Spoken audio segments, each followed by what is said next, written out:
4. A Rea le encantaba la bola de cristal, pero sobre todo su forma de mostrarle a la gente en las peores facetas de su personalidad. Entre sus rosados resplandores jamás veía a un niño consolando a otro niño que se hubiera caído en el transcurso de un juego, o a un esposo cansado con la cabeza apoyada en el regazo de su mujer, o a unos ancianos cenando tranquilamente junto al término de la jornada. Al parecer todo aquello tenía tan poco interés para la bola como para ella. En cambio, había visto actos de incesto, madres pegando a sus hijos, maridos pegando a sus mujeres. Había visto a un grupo de muchachos al oeste de la ciudad. A Rea le hubiera hecho gracia saber que aquellos niños de 8 años se llamaban a sí mismos los cazadores del gran ataúd, atrayendo a los perros extraviados con un hueso para cortarles el rabo por pura diversión. ¡Qué niños más malos! Había presenciado robos y un asesinato. Un vagabundo había clavado una horca a su compañero tras una discusión sin importancia. Había ocurrido durante la primera noche de lluvia. El cuerpo aún se estaba pudriendo en una zanja del gran camino occidental, cubierto por una capa de paja y maleza. Puede que se descubriera antes de que las tormentas de otoño ahogaran el año, y puede que no. Había visto también a Cordelia Delgado y al duro Jonas sentados ante una de las mesas exteriores del Corazón Verde, hablando de... bueno, eso ella no podía saberlo, claro, pero sí había visto la mirada de aquella perra solterona. Estaba tan enamorada de él y tenía toda la cara colorada. Se había enamorado como una loca de un tirador por la espalda y pistolero fracasado. Tenía gracia, pensó Rea, y decidió echarles un vistazo de vez en cuando. Probablemente sería muy interesante. Tras mostrarle a Cordelia y a Jonas, la bola se volvió a empañar. Rea la guardó de nuevo en la caja que tenía un ojo en la cerradura. La contemplación de Cordelia en la bola le había hecho recordar que aún tenía un asunto pendiente con la muy puta de su sobrina. El hecho de que todavía no lo hubiera resuelto era curioso, pero comprensible. En cuanto supo de qué manera podría arreglarle las cuentas a la señorita, su mente y sus emociones volvieron a tranquilizarse. Las imágenes del baile aparecieron de nuevo y en medio de la fascinación que éstas le habían producido, había olvidado momentáneamente que Susan Delgado aún estaba viva. Pero ahora acababa de recordar su plan. Colocar un gato entre las palomas. Por cierto, Musti, Musti, ¿dónde estás? El gato salió del montón de leña con los ojos fulgurando en medio de la oscura suciedad de la cabaña. Tras la racha de mal tiempo, Rea también había subido las persianas, meneando la bifurcada cola, y saltó a su regazo. «Tengo un recado para ti», le dijo, inclinándose para lamerlo.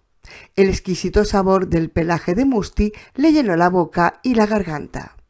Musti arqueó el lomo contra sus labios. Para ser un gato de 6 patas y de raza indefinida, su vida la tenía bien resuelta.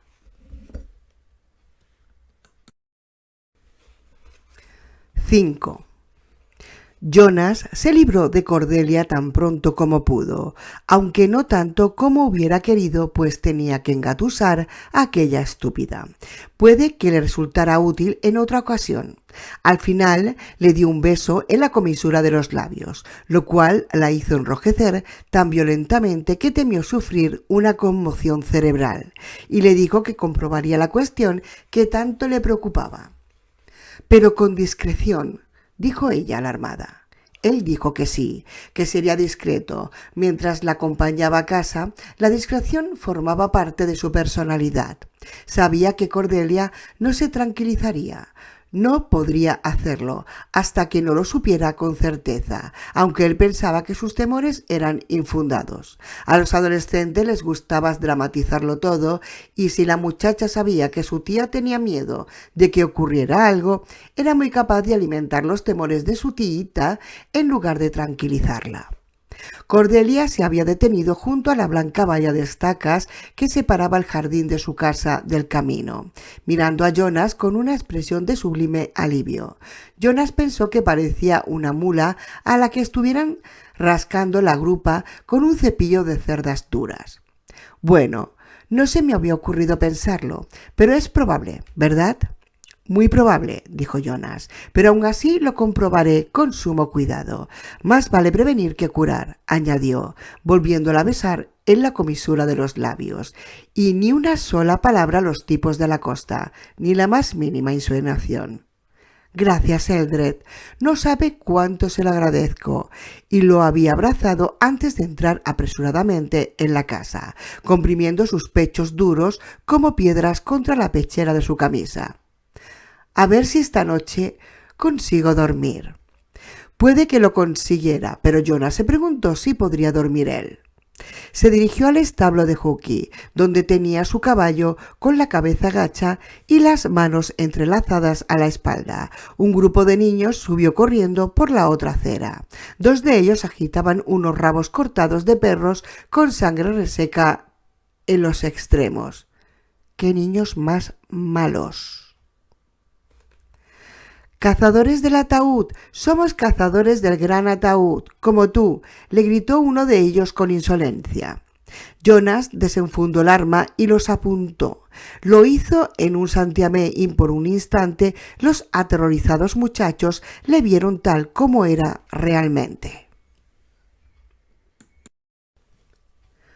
Con los ojos encendidos de furia y una sonrisa que dejaba al descubierto todos los dientes, Jonas parecía un lobo de pelo blanco vestido de hombre.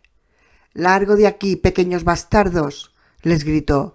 «Largo de aquí antes de que os haga saltar por los aires sin zapatos y dé a vuestros padres un motivo para celebrarlo». Al principio los muchachos se quedaron petrificados, pero después huyeron soltando aullidos. Uno de ellos había dejado abandonado su trofeo y el rabo de perro yacía sobre la acera de tablas de madera como si fuera un siniestro abanico. Jonas hizo una mueca al verlo, enfundó el arma. Volvió a entrelazar las manos a la espalda y reanudó su camino cual párroco meditando sobre la naturaleza de los dioses. ¿Cómo era posible, en nombre de los dioses, que hubiera desenfundado el arma para apuntar de aquella manera contra un grupo de jóvenes bribones? «Estás disgustado», pensó. «Estás preocupado». Y por supuesto que lo estaba. Los recelos de la solterona sin tetas lo habían trastornado en gran manera. No por Thorin, ni por él hubiera sido. Dithborg hubiera podido follar con la chica al mediodía en la plaza de la ciudad el día de la feria de la siega, sino porque semejante hecho significaba que quizá Dithborg se había burlado de él en otras cosas. Se te acercó por detrás una vez y juraste que jamás volvería a ocurrir. Pero si ha estado follando con la chica, eso quiere decir que ha vuelto a ocurrir, ¿verdad? Si el chico había tenido la impertinencia de iniciar unas relaciones con la futura fulana del alcalde y había tenido la increíble habilidad de hacerlo sin que lo descubrieran, ¿en qué quedaba el concepto que él tenía de tres mocosos de mundo interior, incapaces de encontrarse el trasero ni siquiera con las dos manos y una vela? Los subestimamos una vez y nos hicieron hacer el ridículo, había dicho Clay. No quiero que eso vuelva a ocurrir. ¿Había vuelto a ocurrir? ¿Cuántos sabían realmente Dithborg y sus amigos? ¿Cuántas cosas habían averiguado? ¿Y quién se las había contado? Si Dithborg había conseguido tirarse a la elegida del alcalde sin que Eldred Jonas se diera cuenta de algo tan importante, sin que nadie se diera cuenta. «Buenos días, Sir Jonas», dijo Brian Huki, esbozando una cordial sonrisa y casi arrodillándose en el suelo con el sombrero aplastado contra su ancho pecho de herrero. «¿Le apetece un poco de graf frescos ahí? Acabo de recibir el de la nueva cosecha y...» Yo lo único que quiero es mi caballo, le cortó secamente Jonas. Tráemelo ahora mismo y deja de parlotear. Ea, ahora mismo, con mucho gusto. Gracias, Saí. Brian se apresuró a obedecer, volviendo nerviosamente la cabeza con una sonrisa en los labios para asegurarse de que no iba a recibir un tiro por la espalda. 10 minutos más tarde, Jonas ya estaba cabalgando hacia el oeste por el gran camino. Experimentaba el ridículo pero vehemente deseo de lanzar su caballo al galope para dejar a su espalda todas aquellas bobadas. Thorin, el anciano burlado, Roland y Susan con su indudable y empalagoso amor adolescente, Roy y Clay con sus rápidas manos y sus cortos ingenios. Rimmer con sus ambiciones, Cordelia Delgado con sus horribles visiones de ellos dos en un claro del bosque, él recitando poesías mientras ella se trenzaba una guirnalda de flores para su frente. Se había alejado de otras cosas anteriormente, cuando su intuición le aconsejaba que lo hiciera, de muchas cosas, por supuesto, pero esta vez no podría hacerlo. Había jurado vengarse de aquellos mocosos y aunque había roto muchas de las promesas que había hecho a otras personas, jamás había roto ninguna que se lo hubiera hecho a sí mismo. Y no podía olvidar la cuestión de John Farson. Jonas jamás había hablado personalmente con el hombre bueno, y tampoco le apetecía hacerlo. Farson tenía fama de estar caprichosa y peligrosamente loco, pero había mantenido tratos con George Látigo, que probablemente estaría al mando de los hombres de Farson que tenían que llegar de un momento a otro.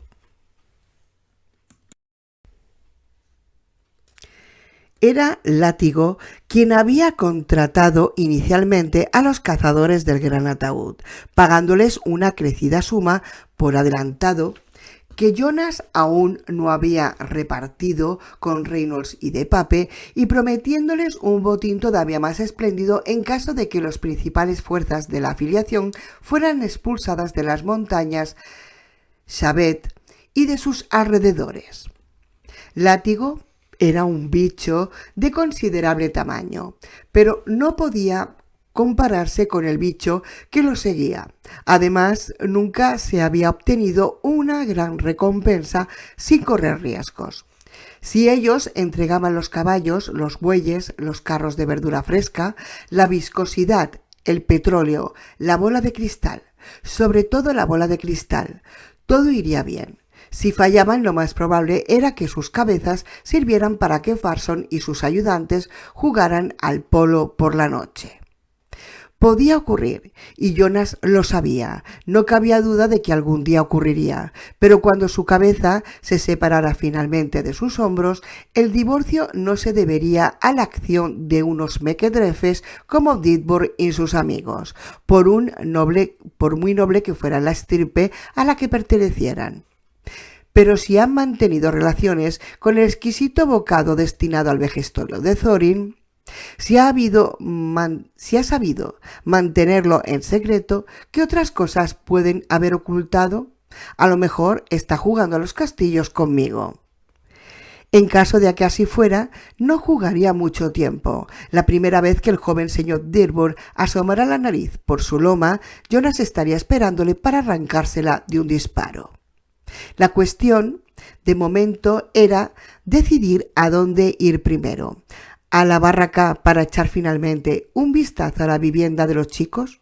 Podía hacerlo. Los tres debían de estar contando los caballos de la baronía en la pendiente, pero no era por los caballos por lo que él podía perder la cabeza. No, los caballos no eran más que una pequeña atracción añadida para el hombre bueno. Jonas decidió, en su lugar, trasladarse a Citgo. 6. Primero examinó los depósitos. Estaban tal como tenían que estar, pulcramente alineados con las nuevas ruedas que le habían acoplado, listos para que los pudieran empujar cuando llegara el momento, ocultos detrás de su nuevo camuflaje. Algunas ramas de pino estaban empezando a amarillear por las puntas, pero las recientes lluvias las habían conservado admirablemente. No se observaba ninguna manipulación que él pudiera ver. Después subió a la colina, bordeando el conducto y deteniéndose varias veces a descansar. Cuando llegó a la podrida verja que separaba el yacimiento petrolífero de la ladera, la pierna mala le dolía enormemente. Estudió la verja y frunció el ceño al ver unas tiznaduras en el travesaño superior. Quizá no significaran nada, pero él pensó que a lo mejor alguien se había encaramado a la verja en lugar de correr el riesgo de abrirla y desgonzarla. Se pasó una hora paseando entre las torres de extracción, prestando especial atención a las que todavía funcionaban, en busca de alguna señal. Descubrió muchas huellas, pero le fue imposible, especialmente después de una semana de lluvias, interpretarlas con precisión. Cabía la posibilidad de que los chicos del mundo interior hubieran estado allí. La pequeña banda de gamberros de la ciudad podía haber estado allí, y también podían haber estado allí Arthur, él y todos sus caballeros. La ambigüedad lo puso de mal humor, como siempre, menos cuando se producía en el tablero del juego de los castillos. Se dispuso a regresar por el camino que había seguido a la ida para bajar por la ladera hasta el lugar donde había dejado el caballo y regresar a la ciudad. Le dolía terriblemente la pierna y necesitaba tomarse un buen trago de una bebida fuerte para calmar el dolor. El barracón de la barraca podría esperar otro día. Cuando se encontraba a medio camino de la verja, vio el apartadero cubierto de maleza que unía a Citgo con el gran camino y lanzó un suspiro. No habría nada que ver en aquel pequeño tramo de camino, pero, puesto que ya estaba allí, mejor sería que terminara el trabajo. Que se vaya la mierda al trabajo. Yo lo que quiero es un buen trago. Pero Roland no era el único cuyos deseos se veían a veces contrariados por la obligación. Jonas lanzó un suspiro, se frotó la pierna y regresó a los gemelos surcos cubiertos por la maleza, donde al parecer había algo que encontrar. Lo encontró en la zanja cubierta de hierba a menos de 12 pasos del lugar donde el viejo camino se juntaba con el gran camino.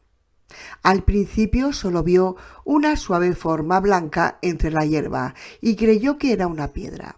Después vio una negra redondez que solo podría ser una cuenca de ojo. O sea, que no era una piedra, sino un cráneo.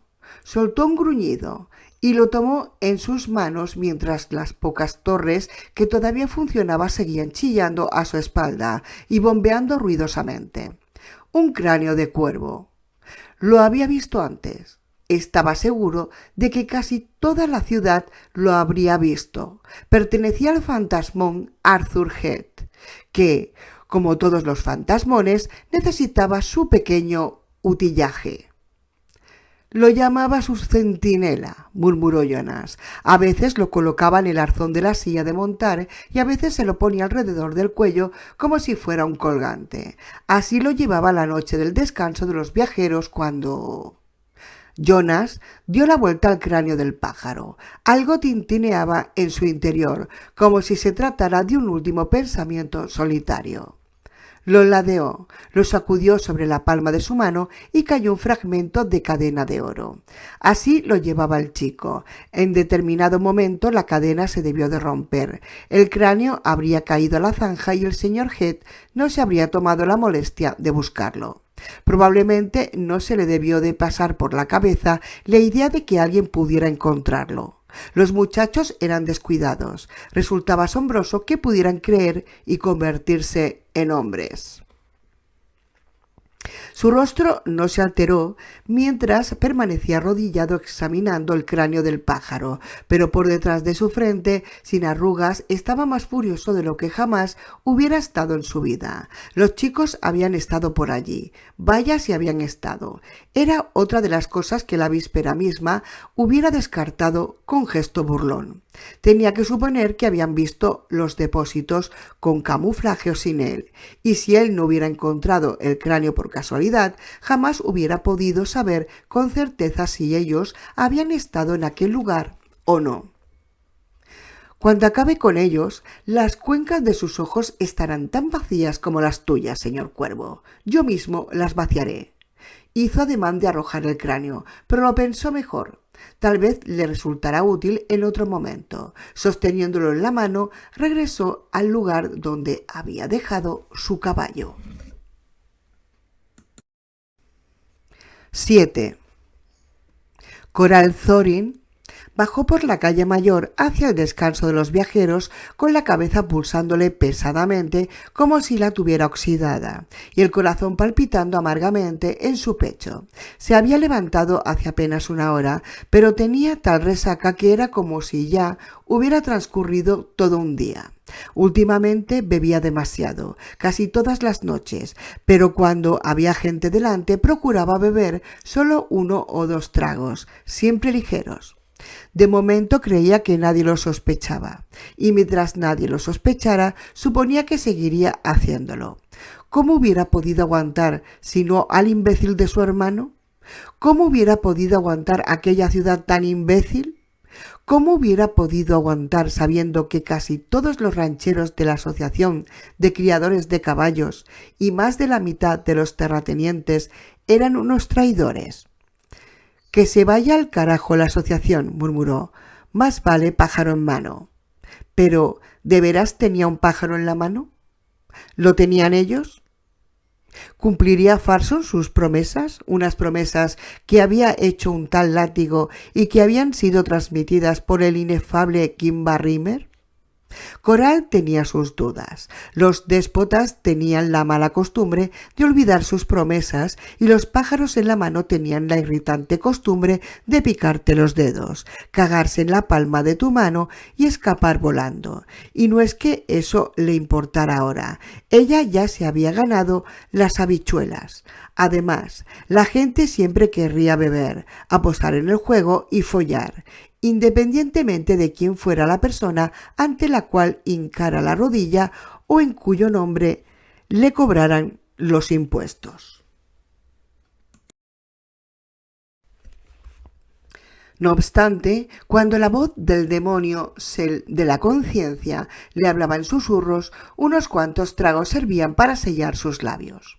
Se detuvo delante del establecimiento Pompas Fúnebres Craven y contempló a los alegres muchachos que, encaramados a unas escalas de mano, estaban colgando farolillos de papel de los postes y los aleros de las casas situadas más arriba. Las lámparas se encenderían la noche de la Feria de la Siega, llenando la calle principal de Hambry con las suaves y contradictorias luces de centenares de sombras. Coral recordó a la niña que había sido, contemplando con asombro los vistosos farolillos de papel, escuchando los gritos de la gente, el estallido de los fuegos artificiales y la música de baile del Corazón Verde, tomada de la mano de su padre a un lado de su hermano mayor, Hart, al otro. En su recuerdo, Hart lucía con orgullo sus primeros pantalones largos. Se sintió invadida por una sensación de nostalgia, primero dulce y después amarga. La niña se había convertido en una pálida mujer, propietaria de una taberna y una casa de putas, por no hablar de los inmensos terrenos que bordeaban las pendientes. Una mujer cuyo único compañero sexual era en aquellos momentos el canciller de su hermano, una mujer cuyo principal objetivo cuando se levantaba por la mañana era arreglarle cuanto antes las cuentas al perro que le había mordido. ¿Qué había ocurrido exactamente para que las cosas hubieran salido así? La mujer que miraba ahora con esos ojos era la última mujer en la que la niña fue antaño y hubiera imaginado convertirse. ¿En qué me equivoqué?, se preguntó, soltando una carcajada. «Oh, querido Jesús, hombre, ¿en qué se equivocó esa extraviada niña pecadora? Decid, aleluya». Sus palabras se parecían tanto a las de la predicadora que había visto la ciudad del año anterior.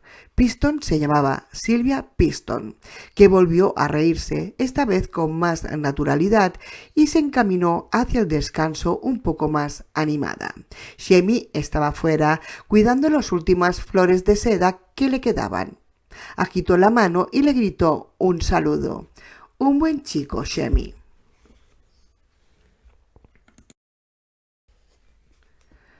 Se alegraba de que de Pape no le hubiera matado, aunque ella habría encontrado otro sin ninguna dificultad. El bar estaba casi vacío, aunque brillantemente iluminado, con todas las lámparas de gas encendidas, y además estaba muy limpio.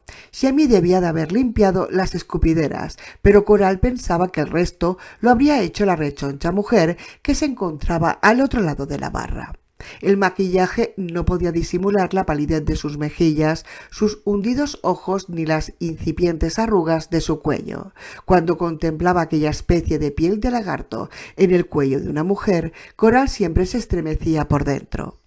Era Petty la trotona la que estaba atendiendo la barra bajo la severa mirada de la retozona. En caso de que se lo permitieran, lo seguiría haciendo hasta que apareciera Stanley y la echara. Petty no le había dicho nada a Coral. Se hubiera guardado mucho de hacerlo, pero aún así había dejado perfectamente claros sus deseos. Sus días de puta estaban tocando su fin y ansiaba desesperadamente trabajar en la barra. Había unos precedentes y Coral lo sabía. Una mujer en la taberna Árboles del Bosque del Paso del Río y otra que había trabajado en la localidad costera de Glen Cove, en Tavares, hasta que había muerto de cólera. Pero lo que Petty se negaba a ver era que Stanley Ruiz tenía 15 años menos que ella y gozaba de mejor salud. Seguiría sirviendo tragos bajo la retozona mucho después de que Petty se estuviera pudriendo, en lugar de trotando en una fosa común de pobres. «Buenas tardes, Seizoren», dijo Petty. Antes de que Coral pudiera abrir la boca tan siquiera, la puta colocó un vaso en la barra y lo llenó de whisky. Coral lo contempló consternada. Entonces, ¿es que todos lo sabían? «No lo quiero», replicó secamente. «¿Por qué lo iba a querer en nombre de él? Ni siquiera se ha puesto el sol. Guarda la botella por tu padre y sal de aquí detrás. ¿A quién quieres servir a las 5 de la tarde? ¿A los fantasmas?» A Petty se le alargó la cara y hasta pareció que su gruesa capa de maquillaje se cuarteaba. Tomó el embudo que había dejado de la barra y lo introdujo en el cuello de la botella y volvió a verter el whisky del vaso. Parte de él se derramó en la barra y a pesar del embudo, sus regordetas manos, ahora sin anillos, pues los había cambiado tiempo atrás por comida en el mercantil de la otra acera, estaban temblando. «Perdón, Sai, le pido perdón. Yo solo...» «No me importa lo que tú solo», dijo Coral, volviéndose a mirar con sus ojos inyectados en sangre a Seb, que se estaba sentado al piano pasando las hojas de unas viejas partituras. Ahora estaba mirando con la boca abierta hacia la barra. «¿Y tú qué estás mirando, rana del demonio?» «Nada, Seizorin. Yo...» «Pues vete a mirar otra cosa y llévate esta cerda y dale un revolcón, hombre, le irá bien para la piel y puede que a ti también». «Yo...» «Largo. ¿Estás sordo o qué? Largo, fuera de aquí los dos». Petty y Seb se retiraron a la cocina en lugar de subir a los cuchitriles del piso de arriba, pero a Coral no le importó. Por ella se hubieran podido ir al infierno, a cualquier lugar, con tal de que se quitaran de su vista. Se situó detrás de la barra y miró a su alrededor. 2 hombres estaban jugando a las cartas en el rincón del otro lado. El duro Reynolds los estaba mirando mientras se tomaba una cerveza. Había otro hombre al fondo de la barra, pero tenía la mirada perdida en el espacio y estaba enfrascado en su propio mundo. Nadie prestaba ninguna atención especial a Saizorin. Y además, ¿qué más daba? Si Petty lo sabía, todos lo debían de saber. Pasó el dedo por el charco de whisky de la barra, se lo chupó, volvió a pasarlo y se lo volvió a chupar. Tomó la botella, pero antes de que pudiera llenarse un vaso, una monstruosidad de ojos verde grises que parecía una araña saltó a la barra, soltando un silbido. Coral lanzó un grito y pegó un brinco hasta atrás, derribando la botella de whisky que cayó entre sus pies y no se rompió de puro milagro. Por un instante temió que le estallara la cabeza, pero su hinchado y pulsante cerebro le abriera el cráneo como si fuera una cáscara de huevo podrido. Se oyó un estruendo cuando los jugadores de cartas derribaron la mesa al levantarse. Reynolds acababa de desenfundar su arma. «No», dijo Coral con una trémula voz que casi no reconoció como la suya. Los ojos le palpitaban y el corazón se le había desbocado. En ese momento comprendió que algunas personas pudieran morirse de miedo. «No, caballeros, no ocurre nada». El monstruo de 6 patas que se encontraba en la barra abrió la boca dejando al descubierto sus afilados colmillos y volvió a soltar un silbido. Coral se inclinó. Cuando su cabeza estuvo por debajo del nivel de la barra, más segura que nunca de que le iba a estallar. Recogió la botella, vio que todavía le quedaba una cuarta parte del líquido y bebió directamente de la botella sin preocuparse de que alguien la viera o de lo que pudieran pensar.